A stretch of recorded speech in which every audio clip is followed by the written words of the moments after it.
Happy Saraswati পূজা guys. ঠাণ্ডা দিনত মানে মোৰ কাৰণে এইটোৱে বহুত ডাঙৰ কাম। সেইটো বা আৰু যোনেই নহওক কিয় গোটেইটো ভিডিঅ' চাবা হওক। হেল্ল' গাইজ, আজি ৰাতিপুৱা সৰস্বতী পূজা বুলি সোনকালে উঠি গাটো ধুই আহি ঠাণ্ডা দিনত মানে গা ধোৱাৰ নিচিনা আৰু টান কাম হ'ব নোৱাৰে মোৰ কাৰণে।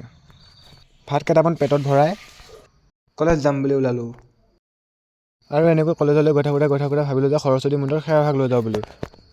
আৰু আমি আহি সৰস্বতী মন্দিৰ পাই গ'লোঁ। ধূপ আৰু চাকি জ্বলাই সেৱা কৰি অলপ টাইম বহিব দিলে মাহ প্ৰসাদ খাবৰ কাৰণে। আৰু মইনো কনচা বহি থাকিব পাৰোঁ, সেইকাৰণে এনেই মন্দিৰটোৰ ওচৰতে ঘূৰি ফুৰিছোঁ মানুহক চাই চাই। অলপ টাইম এনেকৈ থকাৰ পিছত মাহ প্ৰসাদো দিলে আৰু পায়সো খাবলৈ মাতি লৈ আহিলে। আৰু পায়স খাই কলেজলৈ গুচি আহিলোঁ। আৰু আহি মৰিগাঁও কলেজ পাই গ'লোঁ আহি। অলপ টাইম বাটত থাকি কলেজখনৰ ভিতৰলৈ সোমাই আহিলোঁ।